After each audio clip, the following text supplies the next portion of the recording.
दोस्तों नमस्कार। समूची दुनिया के सामने इस वक्त ईरान एक चुनौती के तौर पर खड़ा हो चुका है।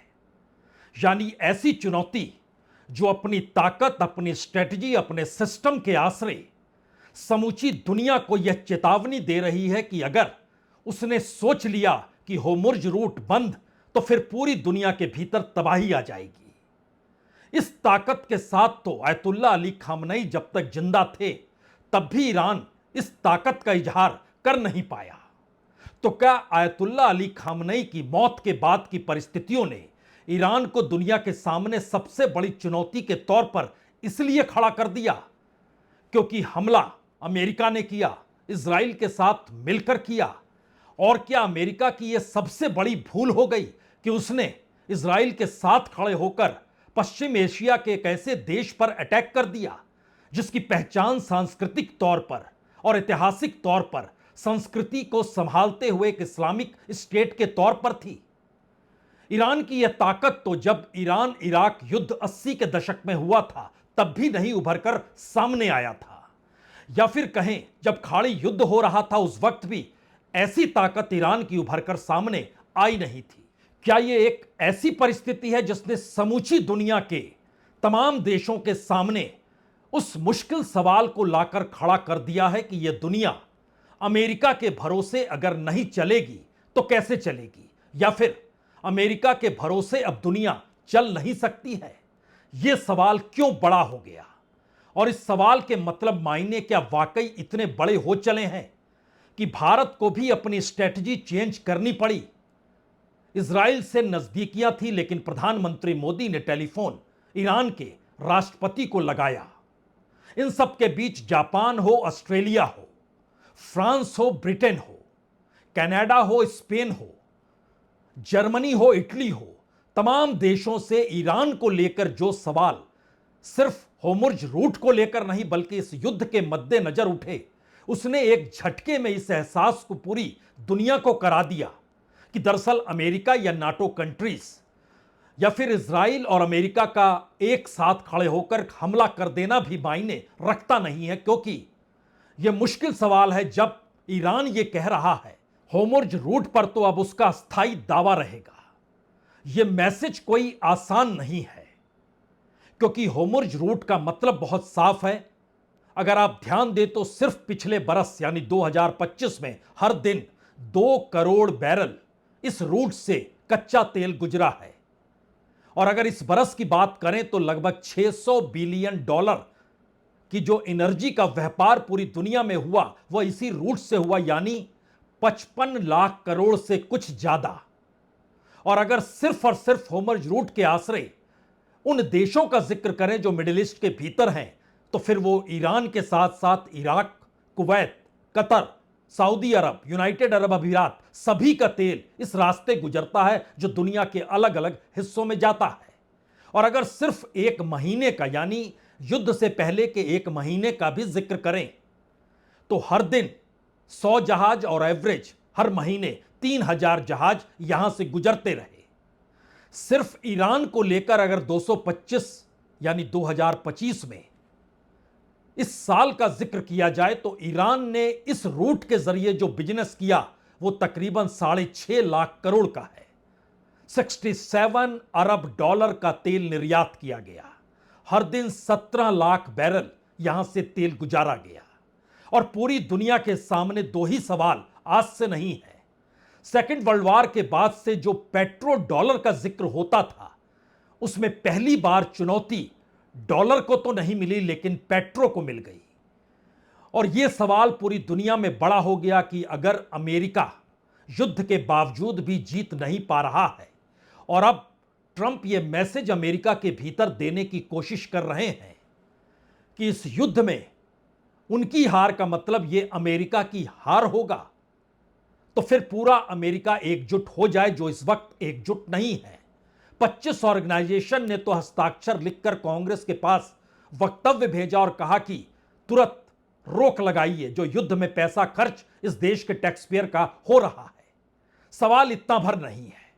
सवाल तो यह है कि इस दौर में अमेरिकी हथियार, अमेरिकी पनडुब्बियां, अमेरिकी जहाज, अमेरिका डिफेंस सिस्टम, अमेरिकी रडार सिस्टम, सब कुछ ध्वस्त होते हुए हर कोई देख रहा है।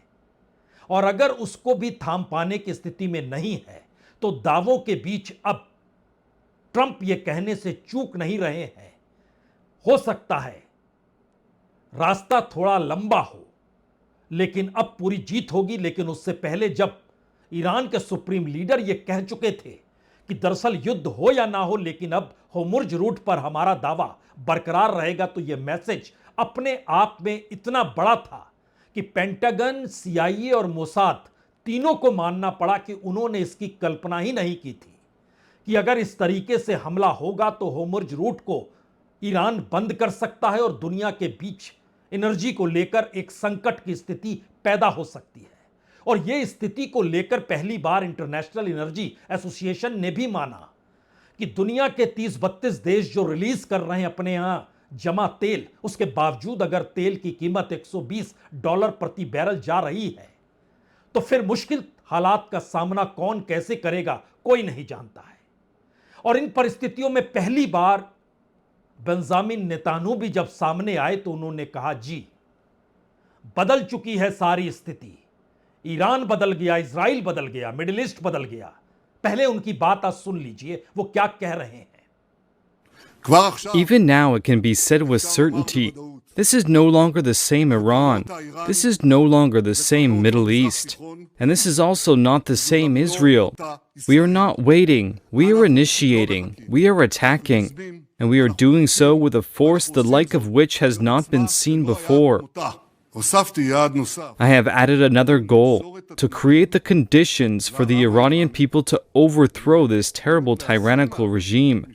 To create conditions doesn't guarantee that it will happen, and I told them just now, in what I said a moment ago.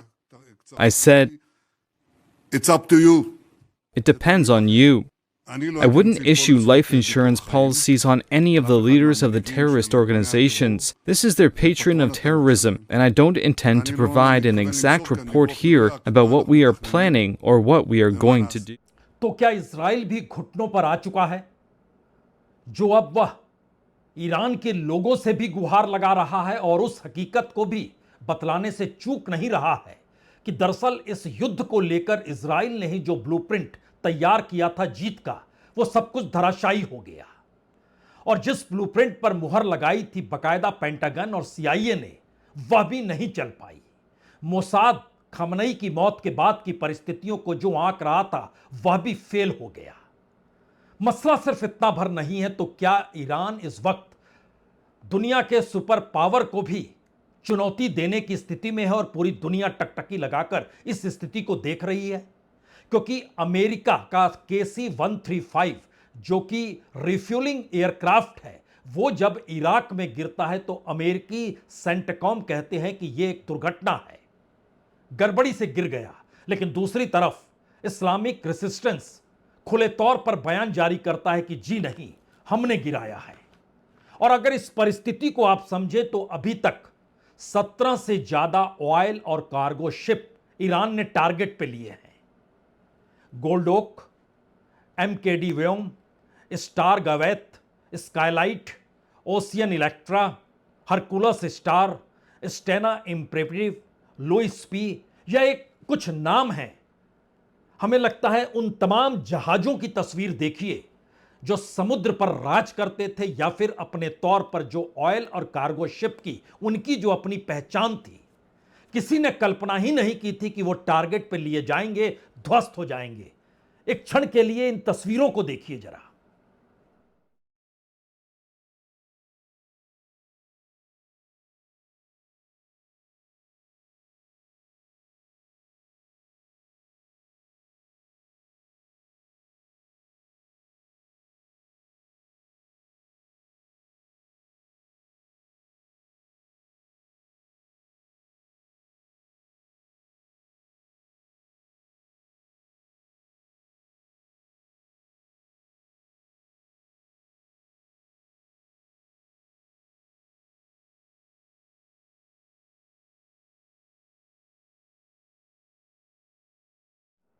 बारह दिनों के बाद अगर इजराइल यह संदेश दे रहा है तो मैसेज बहुत साफ है परिस्थितियां नाजुक है।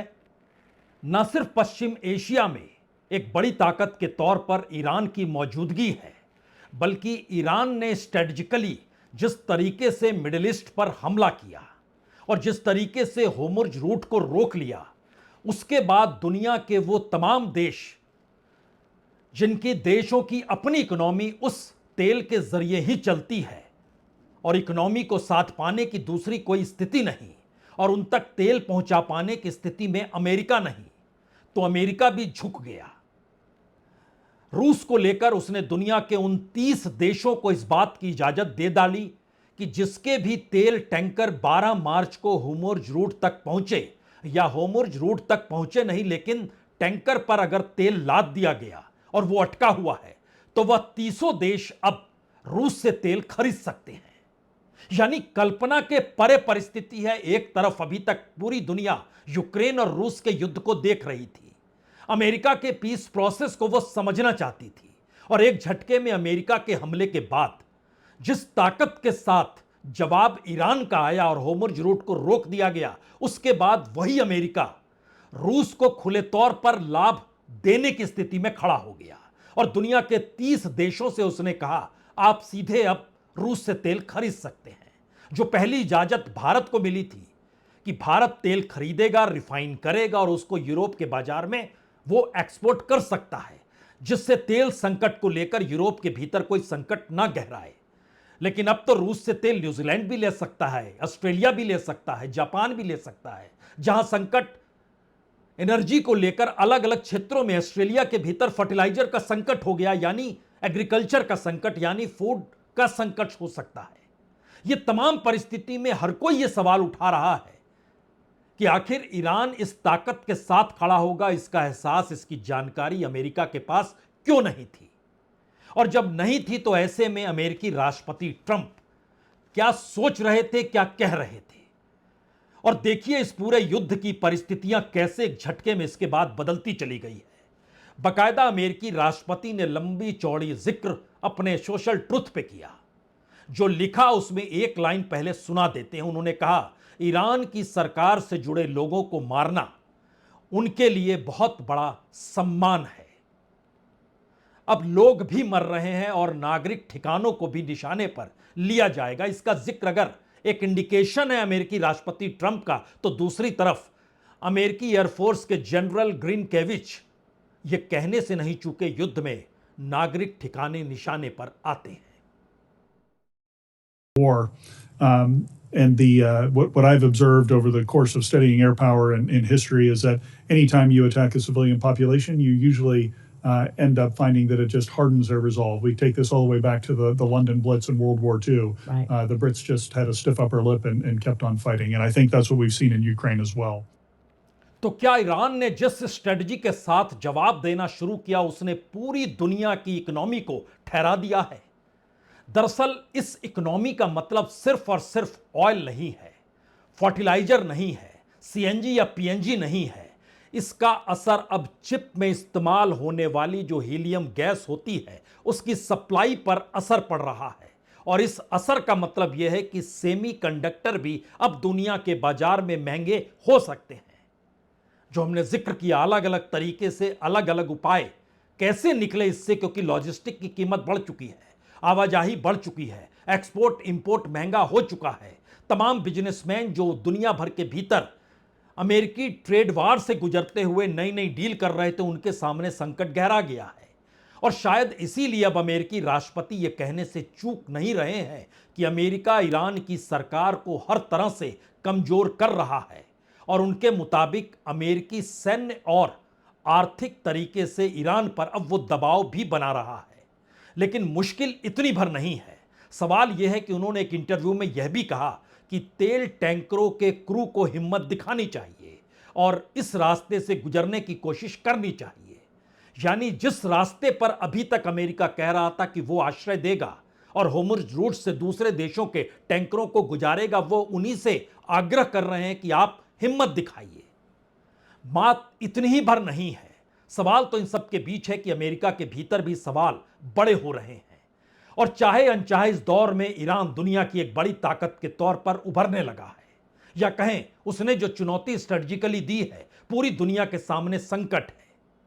महत्वपूर्ण यह भी है कि अब अमेरिकी राष्ट्रपति मीडिया को भी निशाने पर लेने से चूक नहीं रहे हैं और उन्होंने बकायदा अपने सोशल एक्स ट्रुथ पर यह भी लिखा कि अमेरिका ईरान के शासन को सैन्य, आर्थिक और दूसरे तरीके से पूरी तरीके से तबाह कर रहा है। लेकिन अगर कोई न्यूयॉर्क टाइम्स पढ़े तो उसे लगेगा अमेरिका जीत ही नहीं रहा है। और अमेरिका जीत रहा है इस बात का कई बार जिक्र अमेरिकी राष्ट्रपति ने किया, अमेरिका के रक्षा मंत्री हेक्सेट ने किया, अमेरिका के विदेश मंत्री मार्को रूबियो ने किया, स्ट्रेटेजिक तौर पर वहां के पेंटागन ने इसके इंडिकेशन दिए। लेकिन हो क्या रहा है, परिस्थितियां कैसी है, हमें लगता है एक तस्वीर और देखनी चाहिए। इजराइल ने लेबनान की यूनिवर्सिटी पर हमला कर दिया।